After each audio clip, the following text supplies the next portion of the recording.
यह वीडियो बनाने का उद्देश्य है जन्माष्टमी। ये एक महत्वपूर्ण विषय है जिस पर लोग अक्सर प्रश्न पूछ रहे हैं कि जन्माष्टमी 15 को होनी चाहिए या 16 को। मैंने बहुत जगह लोगों को इस विषय पर विवाद करते हुए भी सुना। कुछ लोग कहते थे 15 को होगी और कुछ कहते थे 16 को होगी।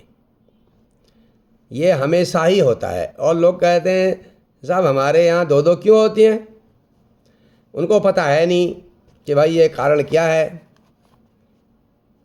और अध्ययन कोई करना चाहता है नहीं। इस युग में आजकल मीडिया है ना, मीडिया के माध्यम से सब पता हो जाता है और फिर उसके बाद भ्रम की स्थिति पैदा होती है। देखिए, सनातन धर्म की ये विशेषता है कि यहाँ पर एक मुख्य संप्रदाय है वैष्णव संप्रदाय हमारे सनातन धर्म में, जो विष्णु भगवान को, श्री राम जी को, श्री कृष्ण जी को विशेष रूप से मानते हैं। उनको वैष्णव कहते हैं।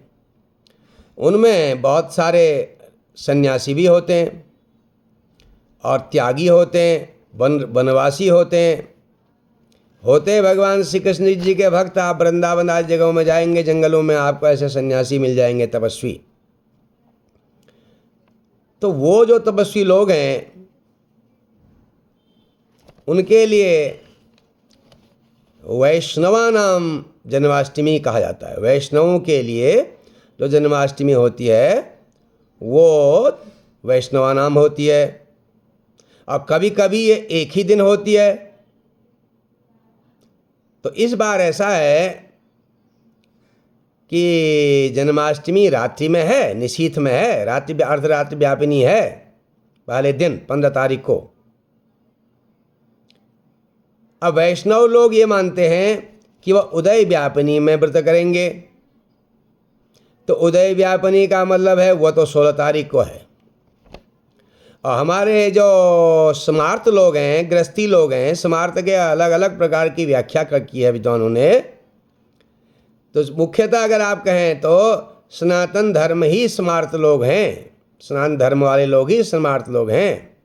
और उस स्मार्त लोगों के बीच में और हमारे सनातन धर्म में उसकी एक शाखा है वैष्णव संप्रदाय।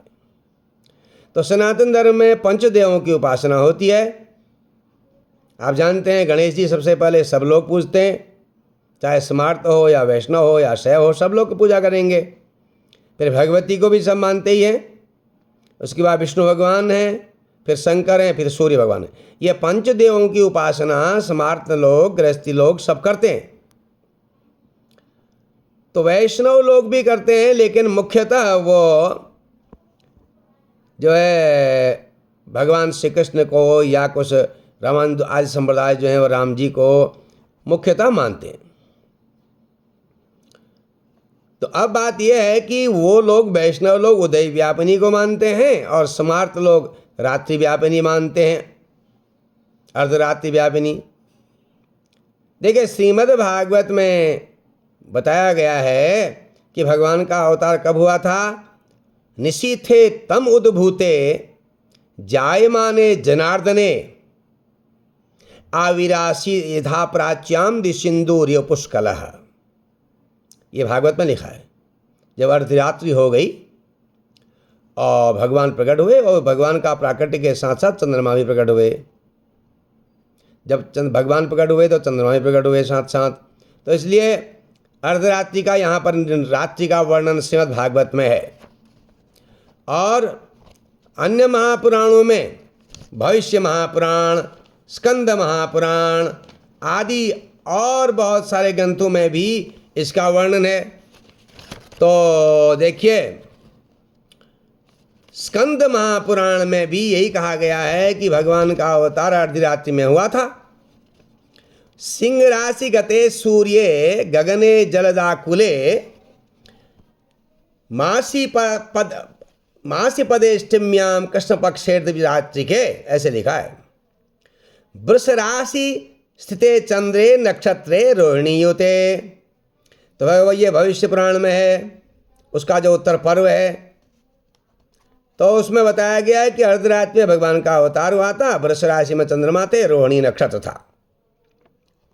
अब रोहिणी नक्षत्र अगर होता है तो रोहिणी नक्षत्र भी हो, अष्टमी भी हो, तो इसको जयंती कहते हैं। एक कृष्ण जन्माष्टमी होती है, एक कृष्ण जयंती होती है। अगर जयंती हो जाए तो बहुत अच्छा है, ऐसा निर्णय ग्रंथों में लिखा है। अगर जयंती न हो तो उस स्थिति में पहले दिन ही रात्रि में होनी चाहिए, रात्रि में जिस दिन अष्टमी होगी उस दिन होनी चाहिए। तो देखिए, निर्णय सिंधु में स्पष्ट लिखा है, रात्रियुक्ताम प्रकुर्वीत विशेषणेन्दु संयुता। देखिए, चंद्रमा के उदय काल के समय में जो है रात्रि युक्त जो है, अगर रात्रि में अष्टमी है तो उसमें करना चाहिए। अगले दिन रात्रि में तो अर्धरात्रि व्यापिनी है नहीं, और उसके बाद ये तो हो गई आपके रात्रि व्यापिनी उसकी। अब जयंती जो है, कृष्णाष्टम्याम भवेद्यत्र कलेका रोहिणी यदि जयंती नाम सा प्रोक्ता उपोष्या सा प्रयत्नतः। कृष्ण जन्माष्टमी हो और एक कला भी रोहिणी हो, थोड़ी सी भी रोहिणी नक्षत्र मौजूद हो, तो उसको जो है कृष्ण जयंती कहते हैं। वो विशेष है, उसमें विशेष व्रत किया जाता है, वो व्रत का विशेष महत्व है। ये तो आपके निर्णय सिंधु की बातें हमने बताई। देखिए, निर्णय सिंधु में ये भी बताया है कि एक शिवरात्रि और जन्माष्टमी जो है ना, अष्टमी शिवरात्रिश्च यद्रात्रादयो यदि, अष्टमी और शिवरात्रि अर्धरात्रि में होती है तो वही श्रेष्ठ मानी जाती है। तो देखिए, ये भी स्पष्ट हो गया। तो इसका मतलब हो गया, वैष्णव लोग जो हैं वो उदय व्यापिनी अष्टमी को करेंगे, तो उदय व्यापिनी 16 को होगी, इसलिए वैष्णवानाम जो जन्माष्टमी है वो 16 को मनाएंगे। बाकी जो स्मार्त लोग हैं, गृहस्थी लोग हैं, वो जो हैं 15 को ही कृष्ण जन्माष्टमी मनाएंगे। देखिए, वैष्णव लोग जो होते हैं वो तो जो है सप्तमी विद्याष्टमी परित्यज्य नवमी युतई ग्राह्या, उनमें उनका स्पष्ट है कि सप्तमी युक्त अष्टमी छोड़ करके वह नवमी युक्त अष्टमी में करेंगे, चाहे वह रात्रि में हो या न हो। तो ये एक और निर्णय है इसमें, दिवा वा यदि वा रात्रो नास्तित्वेद रोहिणी कला रात्युक्ताम प्रकुर्वीत विशेषेणेन्दु संयुताम। जैसे पहले बताया, दिन में और रात्रि में भी रोहिणी नक्षत्र न हो तो फिर रात्रि में ही व्रत करना चाहिए। जिस दिन रात्रि में अष्टमी है उस दिन व्रत करना चाहिए, उसमें चंद्रमा के उदय के साथ साथ। लेकिन यति जो निष्काम संत पुरुष हैं, तपस्वी हैं और वैष्णव हैं, वो लोग जो है नवमी को करेंगे। नवमी हो जाएगी, फिर अष्टमी दिन में है, फिर रात्रि में नवमी होगी, ये उनका क्रम है। तो अब आप इस बात को समझ लें अच्छी तरह से कि वास्तव में जो कृष्ण जन्माष्टमी है वो 15 तारीख को ही व्रत होगा। देखिए, कृष्ण जन्माष्टमी महोत्सव जो है वो अलग प्रकार से है। कृष्ण जयंती हो गई, कृष्ण जन्माष्टमी हो गई, अब जिस दिन रोहिणी है उस दिन हो गया, तो रोहिणी तो 30वें दिन में है फिर जाकर के 17 तारीख को।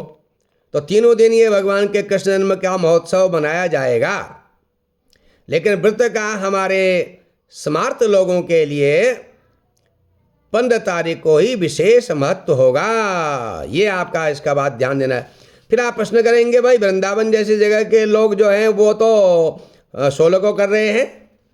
देखिए, वृंदावन से इसका संबंध कुछ नहीं है।